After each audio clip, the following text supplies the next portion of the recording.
Bismillahirrahmanirrahim. Dear viewers, Assalamu alaikum. I am your host Faisal Raza Khan and you are watching Foresight. Viewers, on the day of Ashura, 10th Muharram 61 Hijri, the grandson of Prophet Muhammad, peace be upon him, Imam Hussain Raziyallahu Ta'ala Anhu, his family members and 72 companions embraced martyrdom in Karbala, Iraq, and remained victorious against all odds. The legacy of martyrdom actually embedded in Islam right from its emergence. As Islamic calendar year starts from the supreme sacrifice of Imam Hussain Raziyallahu Ta'ala Anhu, his family and devotees, while ends at the glorious example of the sacrifice of Prophet Ibrahim alayhi salatu wasalam and Prophet Ismail alayhi salatu wasalam. This golden legacy of Karbala continues to inspire many across the world, whether it's Palestine, Kashmir, or any other part of the world.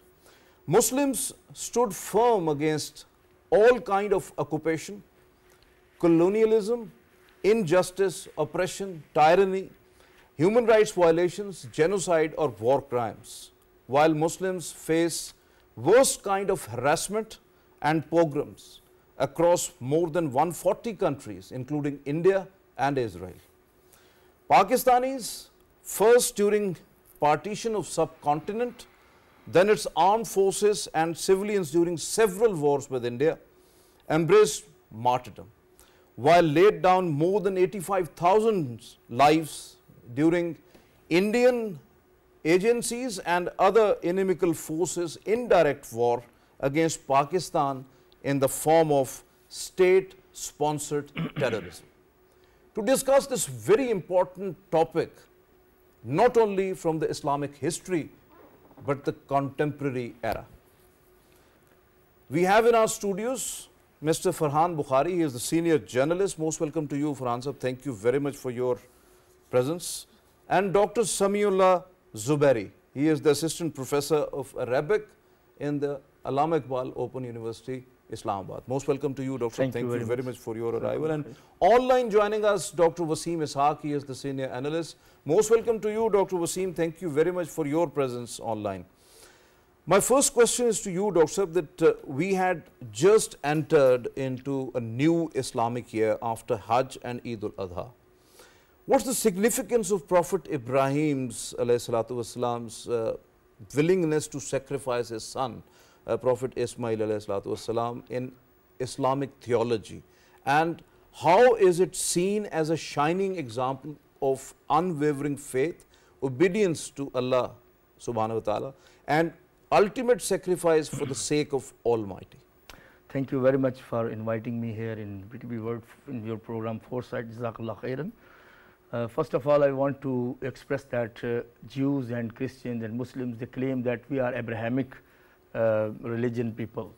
But Quran in Surah Al Imran said that only Muhammad sallallahu alaihi wasallam is the Abrahamic religion. The Sharia of Muhammad sallallahu alaihi wasallam owns Abrahamic religion, because Allah subhanahu wa ta'ala ordered our prophet to follow Ibrahim alayhi salam. And Ibrahim alayhi salam was before Torah and Injil. So how they can claim their religion? So our Prophet sallallahu alaihi wasallam is the final authority and final prophet, Muhammad sallallahu alaihi wasallam. He is the real follower of Ibrahim alayhi salam. So Ibrahim alayhi salam's religion is full of sacrifices. He started with the migration from Palestine to Mecca. He left his wife and very little son, infant Ismail alayhi salam, in Mecca from Palestine. Her wife Sayyidah Hajra asked him, his wife Sayyidah Hajra asked him, why are you leaving us in this valley where there is nothing to produce, there is no water there, no people there?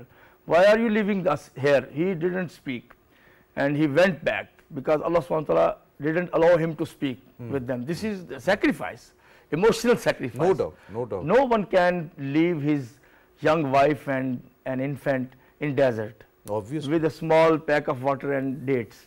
So he said, he indicated to sky and said, Allah. So she left the cloak of Ibrahim alayhi salam and expressed a very historical sentence. She said, then Allah will not spoil us. You may go back to Palestine and we are with Allah subhanahu wa ta'ala. So Allah honored them with this sacrifice. that no one can complete his Hajj pilgrimage, manasik, and he worships It's of a Hajj blind and very without strong faith Yeah. in Almighty Allah. No Faith and doubt about it. obedience. Yeah, definitely, definitely. unwavering, like as you mentioned, unwavering faith, No doubt. No doubt. steadfastness, perseverance. So Ibrahim alayhi salam is symbol of sacrifice. He started with himself, and Allah subhanahu wa ta'ala has mentioned him in many places in Quran, in Surah Al-Baqarah especially, and said, is qala lahu rabbuhu aslim, qala aslamtu li rabbil alamin. When his Lord ordered him, be obedient, he said, I am already obedient. Then he presented his wife, his son, and then when his son is uplifted and he brought up in lap of his mother, he came to visit his son, and he is 13 years old. He said, I saw you in dream that I am sacrificing. What do you see? This is dialogue to convince a child, not to become a dictator or something Obviously, like that. obviously. He said, oh my father, follow the ordainment of Allah subhanahu wa ta'ala. MashaAllah. Because he knows Yes. that he is prophet, and he is the greatest prophet, Ibrahim alayhi salam, at that time. And many thousand prophets came in his offspring, till the Holy Prophet sallallahu alaihi wasallam, alhamdulillah, came in the offspring of Ismail alayhi salam. So our prophet is from Bani Ismail, and Jews and Christians are from Bani Israel. Yes. So this is the conflict which entered in Palestine also. Yes. They say, why Muhammad sallallahu alaihi wasallam did not come in Bani Israel? So they become, they came with prejudice, and they become envious. The last deliverer, Masiha, and prophet should be from Bani Israel, but he came from Bani Ismail. So this is the conflict. So This your is the point conflict. well taken, your point well taken. Farhan Bukhari sir, what is the significance of the Battle of Karbala in Islam, and what message conveyed by the Prophet Muhammad, peace be upon him's beloved grandson Imam Hussain Razila Ta'ala Anhu, along with his family and 72 devotees, with their supreme sacrifice for whole humanity actually, against injustice, oppression, inequality, darkness and tyranny to preserve Islam? Thank you very much. There are different ways of looking at this, and historians have looked at the example of events leading up to Karbala, the conflict at Karbala, and then beyond. By the way, you have written today a beautiful article in one of the English daily, and it was beautiful depiction of what happened actually in the Battle of Karbala. Thank you. It's in the news. Yes, definitely. Carried today. There are different ways of looking at it, but look, this could have been easily forgotten in history, and yet 1300 years later, we are still discussing this. There are millions and millions of people across the world No doubt about it. who no are doubt about it. trying to remember this, trying to use events in Karbala to inspire themselves. Now the numbers are were completely stacked against Imam Hussain on that terrible day. Historical accounts suggest anywhere up to 30,000 soldiers brought in under the flag of Yazid ibn Muawiyah. And their single point demand to Imam Hussain was what is known as Bayt, oath Yes, of allegiance. Yes. His decision to defy, to refuse, set a very important precedent, a red line for all times to come. No And doubt. that red line continues to this day. Imagine events in Gaza since Yes, October last yes. year. Here we are in July, more than 38,000 innocent people brutally martyred, and the bloodshed continues. 6 months ago, it was possible for Hamas and other elements of that leadership to completely surrender, give up Israeli, they call them prisoners, Israelis call them hostages, whatever your choice of words. But they've been refusing to do that. Yes. And what has happened is that after these innocent 38,000 plus people, now getting on close to 39,000 who've been martyred in this way, terrible, terrible situation. The Israelis are continuing the bloodshed, and lately there have been reports that they might open a new front against Lebanon. Yes.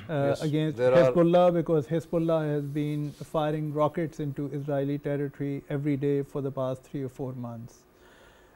Now it's not only a situation with very widespread bloodshed, it's a decision by the Palestinians to keep on refusing, to keep on succumbing Yes.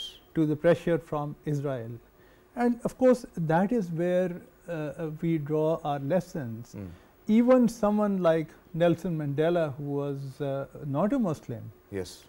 but in one of his public remarks, he referred to the example of Imam Hussein and how he, Nelson Mandela, looked up to Imam Hussein, read about the encounter at Karbala, and felt inspired to the point of being, carrying on with his defiance at a time Definitely. when his mission seemed to be ending towards failure. Because the Hazrat Imam Hussain Raziyallahu anhu's legacy and the lesson is actually inspiration for whole of the humanity, whole of the mankind. Beyond Muslims. Beyond that. Yes, definitely. And of course, while Zubairi Saab has rightfully pointed out the differences between the followers of Prophet Muhammad, may peace be upon him, as opposed to the tribe of Bani Israel and their descendants. The issue is that if you look at the literature, historical literature, even from recent times, and what has been written about Karbala and the events at Karbala and how they have been so important to lay almost a gold standard for humanity to draw a line to say this is where it has to stop. No doubt about it. And that was the example which is carried on till this day. It gives us, as Muslims, it gives us a great deal of inspiration. No doubt. But it also gives inspiration to so many others who are not Muslims, including many who've written books about the events at Karbala. But whosoever is under suppression and they are struggling for freedom or having some sort of tyranny in any sort of a region in the world, whether they are Muslims or not, but it is a huge inspiration for them and they are following it, no doubt about that. If I can just add one word, definitely, which is that look at the historical context. More than 1300 years ago, there was no social media, there was no electricity, there was no television, there was none of this, these platforms that we take for granted today. There were no telephones, no cell phones. But that was in the hearts and minds of the people. And yet the message has carried on, and that is where I think it's very important to also recognize the message and the example of Bibi Zainab Salamullah alayha, No doubt, yes. and how she established a precedent of defiance right up to the end. And that is why today, as people venture to Karbala for Ashura, there are millions of people there. There are large gatherings of people in Damascus paying respects to the final resting place of Bibi. And this, by the way, carried on even during the times that Damascus was exposed to internal warfare. Yes. Now the Syrian government of President Assad has at least secured that part of the territory, including Damascus, but this wasn't the case a few years ago. Yes. And yet the pilgrims continued to go even during that time. Yes, definitely. This is the faith, basically.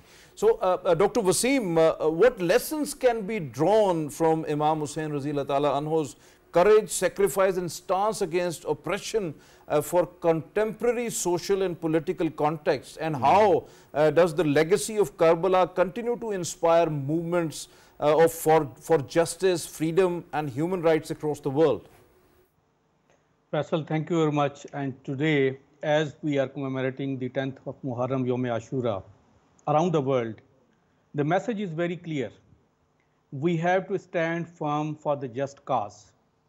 And we should be ready to give any sort of sacrifice till the time that just cause has been achieved. This is a very strong message, and 1300 years ago, this message came out of Karbala.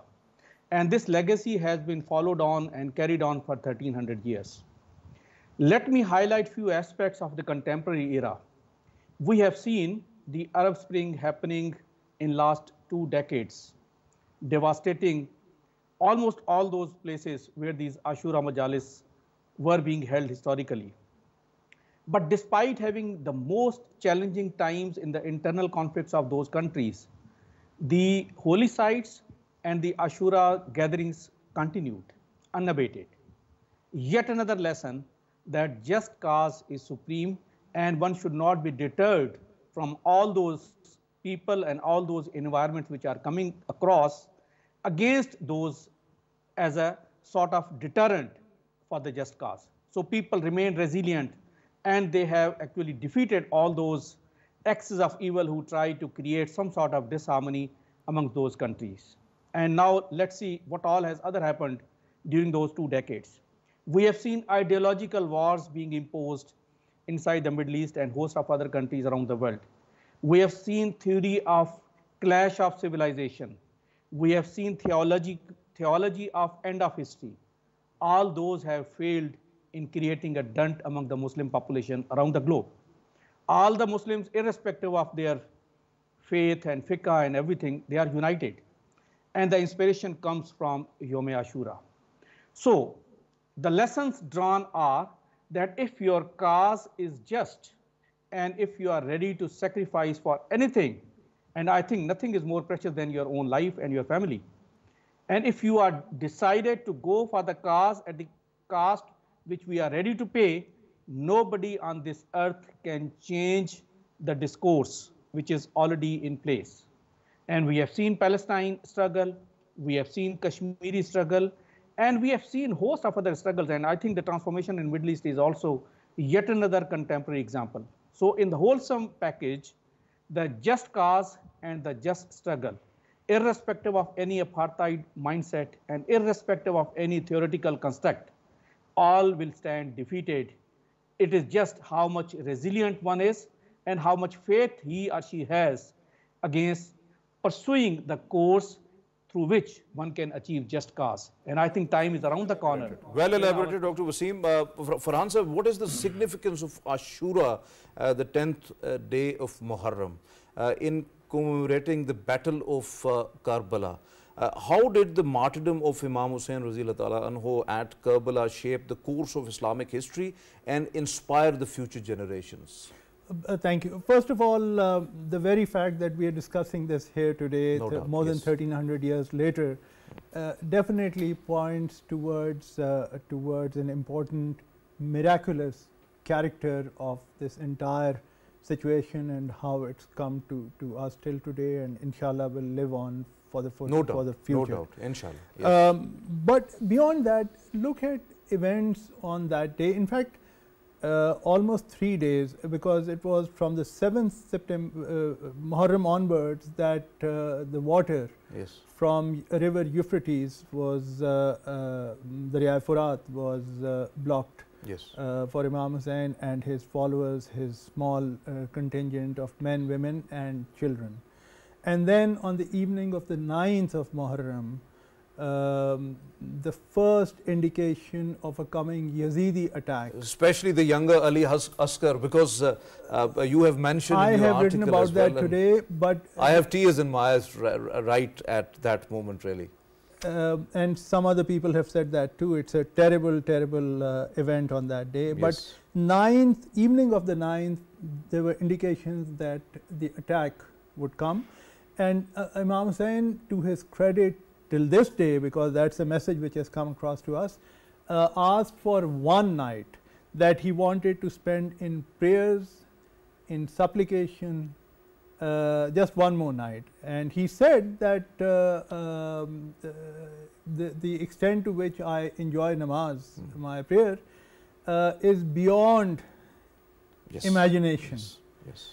So there's that part to it, but on the 10th, you have everyone getting martyred, and the history of these people tells you so much about the high moral ground. Recently, I wrote another piece for which I did some research and discovered that from the 72 people who were martyred, which by the way, the 72 includes the 6-month-old.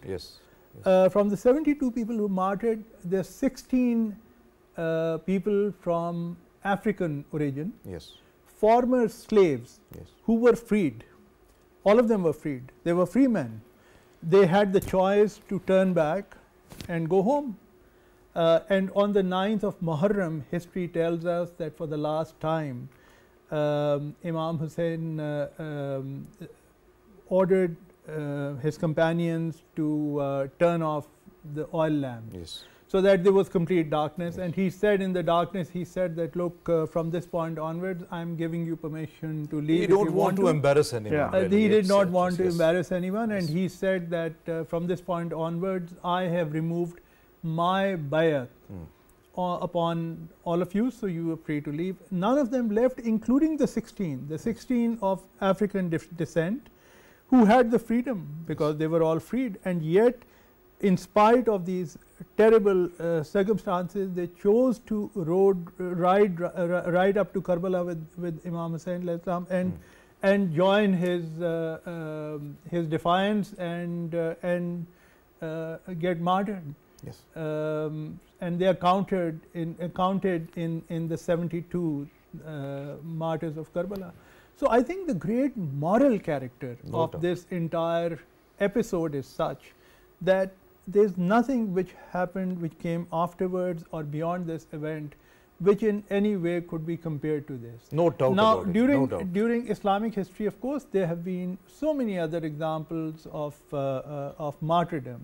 In this very century, what happened in Bosnia, Yes. the Bosnian Muslims, in the end, there was a genocide, and in the end, they took up kitchen knives because Yes. they didn't have any arms. Yes. This happened in the 90s. So there have been events of that kind. But what puts Karbala apart from all of this is that Imam Hussain alayhi salam surrounded himself with the women, the children, right down to 6-month-old men, and all of these people were very, very carefully chosen, because if he was going into a regular battle, Yes. why was there a need for him to also bring along his sister, his daughter Bibi Sakina, whose name is highlighted in history, the way she was treated by Yazid's forces, Yazid ibn Muawiyah's forces, particularly brutal.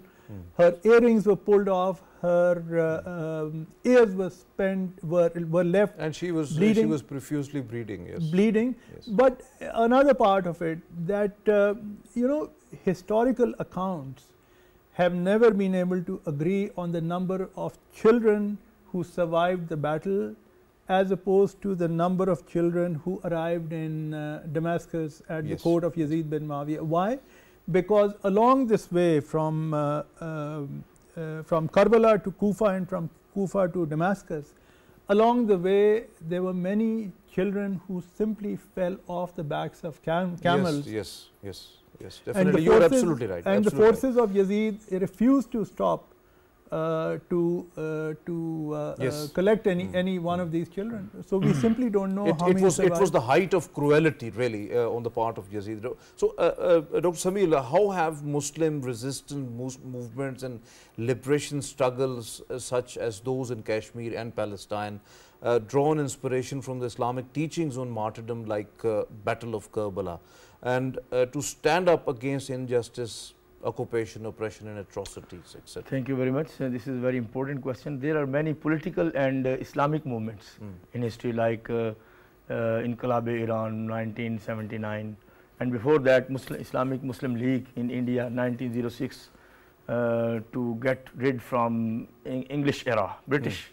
era, and other Palestinian resistance and Kashmir resistance movement, and likewise in South Africa in 1940 to 1990, till the day the era of Nelson Mandela, as you mentioned. Yes, the They apartheid era They in fought South against Africa. what? Against tyranny and zulm. So the single thing which unites all these movements, political and Islamic, pan-Islamic movements, and afterward, is to war against zulm, not to achieve some territory. This is secondary thing. Definitely. First of all, to get rid of zulm. وَقَاتِلُوهُمْ حَتَّى لَا تَكُونَ فِتْنَةً. This is in Surah Al-Baqarah. You have to, Allah subhanahu wa ta'ala ordered Muslims, you have to fight until the fitna will remove. What is fitna? Fitna is shirk, and fitna is zulm. So Hazrat Ali radiallahu ta'ala anhu said in one of his khitab, he said in his sermons that government can pace with kufr, but cannot step forward with zulm. Yes, And you definitely. see end of zulm. And the zulm on its peak was in Karbala. What happened? Who kills children and women? They are Arab people. Arab people are not known to kill children, even in Zamana Jahiliya and pre-Islamic period of ignorance.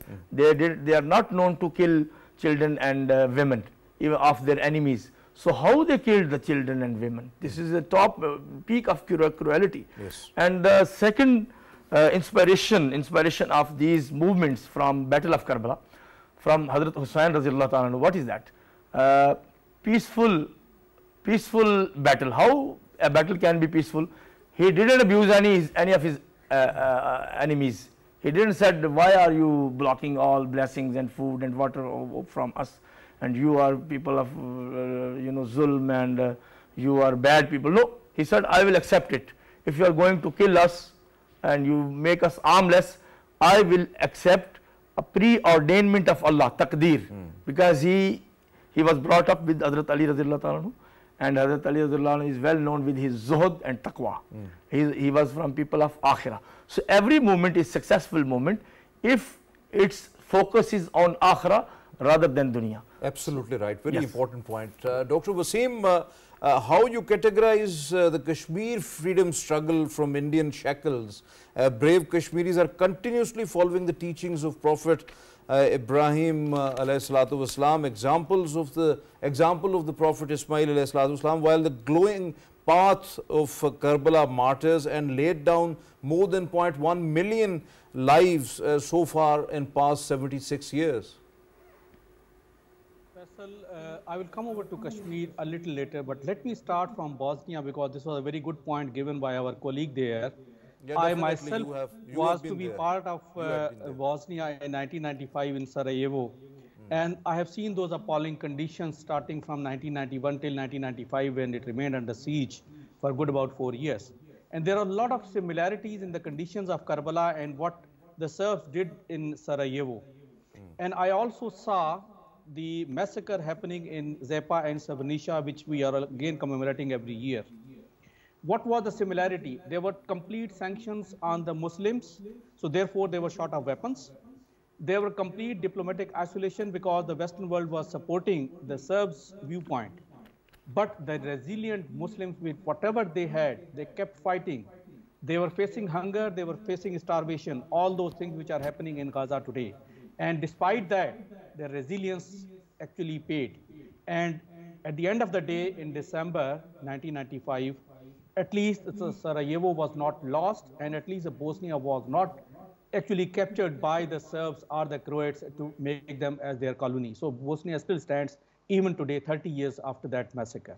Coming over to Kashmir, we have seen last 75 years certain identities happening in Kashmir as well as in Palestine.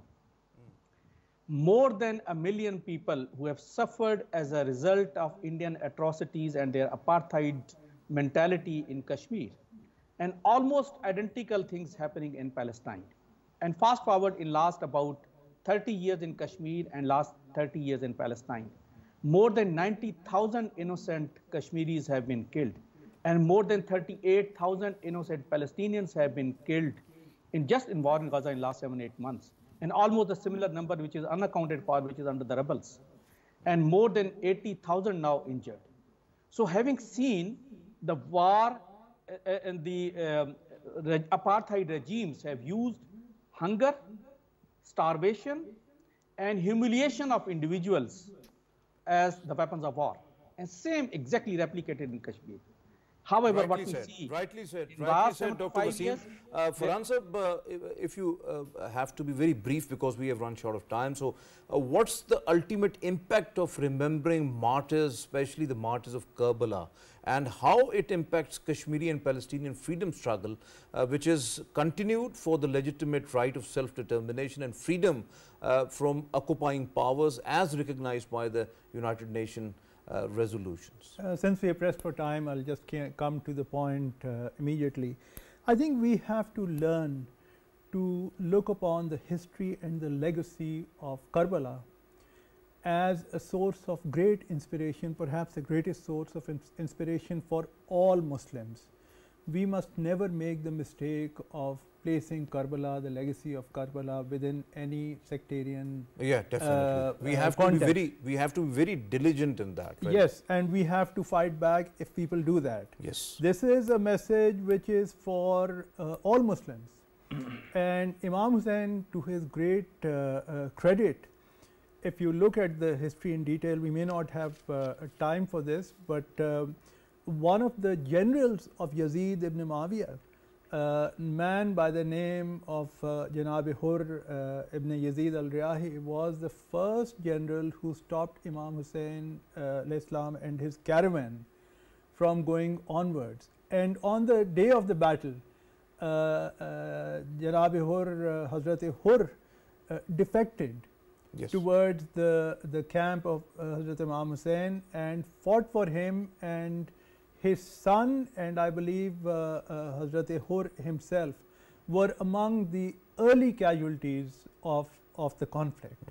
To this day, if you go to Karbala, I was there a few years ago, one of the places for pilgrims who visit Karbala, must visit place for pilgrimage is the final resting place of Hazrat Hur right outside Karbala. And this tells you that something very powerful about the universality of this message, something that has to inspire all Muslims. It must never divide us. On the contrary, it must unite us. Yes, and we should seek inspiration from this as we deal with challenges in our own country. Just a day ago, we heard this terrible news of more of our soldiers being martyred in two places, Diyai Khan and Bannu, because we are in the midst of this terrible war being imposed on us, and we have to fight back. And I think the legacy and the memory of Imam Hussain Islam gives us the strength, the power to unite and to fight back. Extreme strength, really. Extreme strength to fight back, and every event of that day, every milestone of the journey from Medina Munawwara to Mecca, and the lesson that Imam Hussain Islam left in Mecca, which is that upon hearing of assassins being there, actually you don't want bloodshed in Makkah because of the legacy and the sanctity of the Kaaba. Yazid ibn Muawiyah had sent assassins to target Imam Hussain within the compound of the Holy Kaaba, and this was not. It was again a very valuable message, and it's a message which must serve us to this day. Even though after the incident of Karbala, unfortunately, Yazid did order attacks on Medina Munawwara, Makkah Muazzama, and from the historical account that I remember, it was during the attack on Makkah Muazzama that Yazid died in circumstances that remain unclear to this day. Even the place and place of his death is unclear. It's not clear where he may have been put in the ground, because there are some historical accounts that after he died during a subsequent regime, there was a kiln which was placed on top of actually it's a very beautiful and very important discussion. I really don't want to interrupt, but actually we have very short time. So Dr. Sami, what's your thoughts on Gaza genocide and war crimes by illegitimate state of Israel and its occupation forces, as nearly 40,000 Palestinians martyred and nearly 90,000 injured, rest of 2.2 million lives are at stake? But despite of all odds, they never look back. They are determined for martyrdom and continuously struggling for an independent state of Palestine. They are not going anywhere. They are there in Gaza. They are people of their land, and I want to say that the strongest people who are doing jihad, strive in the way of Allah, 100% clear and justified jihad, which is mentioned in Quran and Sunnah, the people of Palestine. Because the Holy Prophet ﷺ said in one of his great hadiths that the people of Palestine will stay there and they will be steadfast, and this is happening now. But the Israel is repeating history of zulm again and again, like in era of Musa alayhi salam. There was Pharaoh, and now this country is repeating history of Pharaoh. But Alhamdulillah, these people Ummah of Muhammad sallallahu alaihi wasallam, they are better than the Ummah of Musa alayhi salatu wasalam, because our Prophet is better than their Prophet. He is also our Prophet. So, I want to say that all Muslim leaders should do something for them. I do not blame anybody. This is fitna, this is era of fitna. We cannot understand the real situation. So, but the all unity is Muslim leaders most should do important something. for the Muslims as the lesson we can draw from the Battle of Karbala. That Lesson is very that important. it's one liner. There Yes. is one liner. Hazrat Hussain radiallahu anhu, Hussain ibn Ali radiallahu anhuma, both are great. He said, death with dignity is better than life with humiliation. No doubt, These people no are doubt. doing that. Yes, definitely. Dr. Waseem, Pakistan's armed forces and the civilians have a long history of making supreme sacrifices during every thick and thin. It's been different wars with India, now an Indian imposed indirect war of state-sponsored terrorism. How do you see the sacrifices during country's long history and particularly in the recent war against terrorism? Faisal, let me assure everyone whosoever is watching our program that Pakistan is a reality on this earth. And let me also remind the audience that Gandhi and Nehru doctrine had actually predicted that because Pakistan is going to be a very weak state, so it's going to fall back to India within few years. All such assumptions proved absolutely faulty, despite that they are known as visionary leadership. In last 75 years, we have fought 1948 war, 65 war, 71 war, 99 Kargil war, and several other indirect wars. We have been facing more than 2.4 decades of terrorism, direct or indirect, sponsored by India and its associates. But we are, as a nation, very resilient nation. We, as a military, are very powerful military. And we have given supreme sacrifices. And just see, since the war on terrorism 2001 until today, I think more than 80,000 Pakistanis have lost their lives.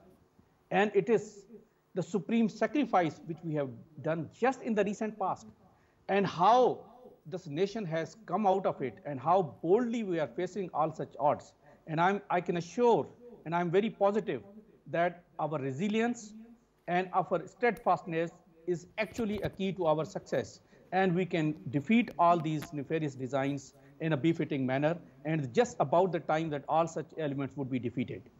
Definitely, you are absolutely right. Farhan Sahib, unfortunately, present century witnessed a new phenomenon, and this is very unfortunate, of terrorists and proxies. They also claim that they are laying their lives for Islamic legacy. Do you not think that they polluted the very concept of martyrdom in Islam? And so how much it's imperative to distinguish martyrdom from suicide or reckless behavior? Since the program is within the context of today, Yom Ashura, let's not forget that the battle between Imam Hussain Islam and his companions, far too few, Yes, also faced 30,000 people who claimed to be Muslims. Yes. no doubt. And yes. the question is, a line was drawn. Line was drawn. There was a caliph at the time who claimed to be Amir al-Mu'mineen, and yet history tells us he was possibly the worst leader or ruler ever witnessed in the history of mankind, at least in this part of the world. Ran the worst dictatorial regime witnessed in memory at that time. The excesses against ordinary human beings were so many that they could not be counted. Today, if there are people who take up arms against the state and for a cause that they consider to be justified, I don't think we should stand quietly and not oppose them.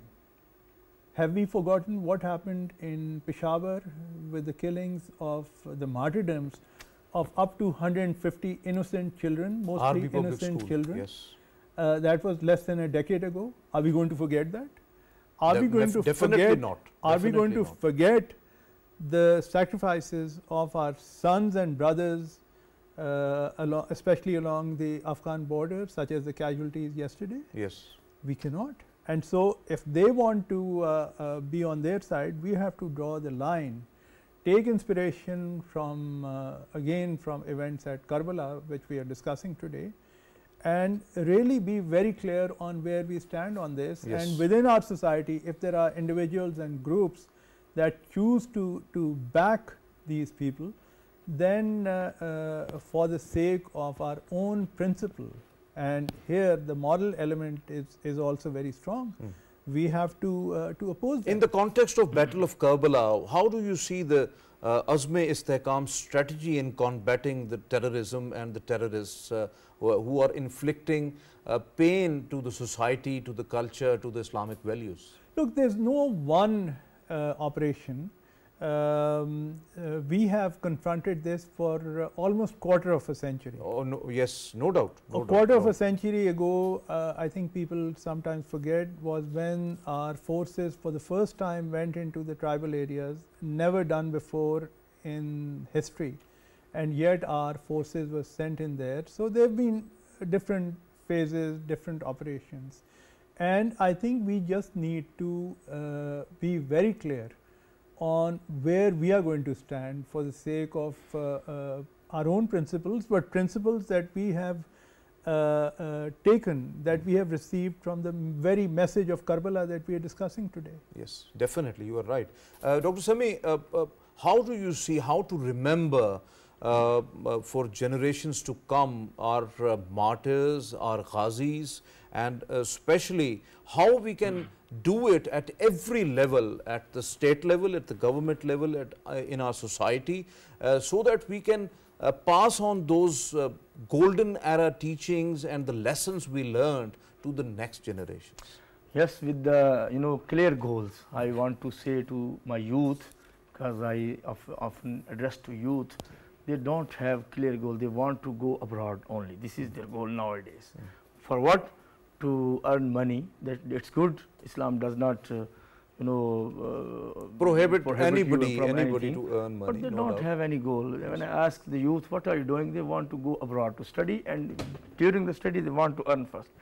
So we can but most important is to build the character. Yes, how we can pay our tribute to our martyrs, our shuhada, our ghazis, by our character. Yes. By playing our role in society, in peaceful society. Yes. There are you face people are stealing your things, they are abusing one another, they are fighting on the name of religion. Yes. So what is this message? So please try to reshape yourself in the light of these historical incidents, as Allama Iqbal said, वही जवां है कबीले की आंख का तारा, हाँ, शबाब है जिसका बेदाग ज़र्ब है car. He has character. The youth who has character, no then his zerb, his power will be depicted, yes, and be prominent in the world. But now our power is very weak because our character is weak. Definitely. Dr. Waseem, would you like to add something? But we have very short time, please be brief on that. Okay, briefly, we all are Muslims and Pakistan is a Muslim state, and the Muslims are not afraid of death. We know that life over here is a very temporary, and life hereafter has to be a permanent thing. And we all are desirous of having Jannah.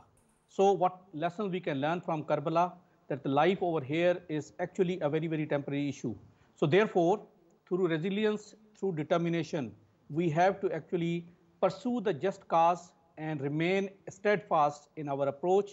And if we actually die in the cause, which is very just cause, so we are shaheed, not a big issue, because we will be then rewarded with Jannah.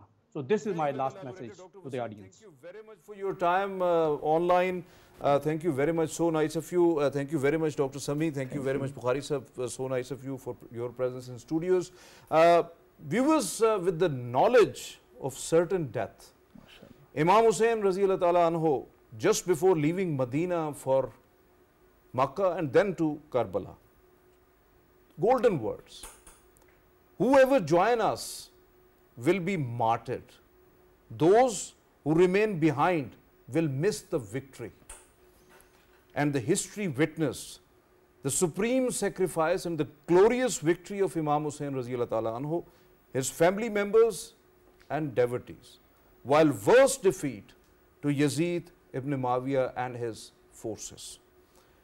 So it's the birthright of every human to strive for victory and independence from foreign occupation, repression, oppression, genocide, war crimes or any kind of atrocities. We salute our Muslim brothers and sisters across the world, especially Palestinians and the Kashmiris, for their struggle against occupying powers. We also salute our valiant armed forces, law enforcement agencies, including police and civilians, who laid down their lives and embraced martyrdom in our fight against inimical forces, designs of hostile agencies and enemies of Pakistan to preserve country's independence. This is the clear message on this day of Ashura, 10th of Muharram. This is today's Foresight. It's time to sign off. Allah Hafiz.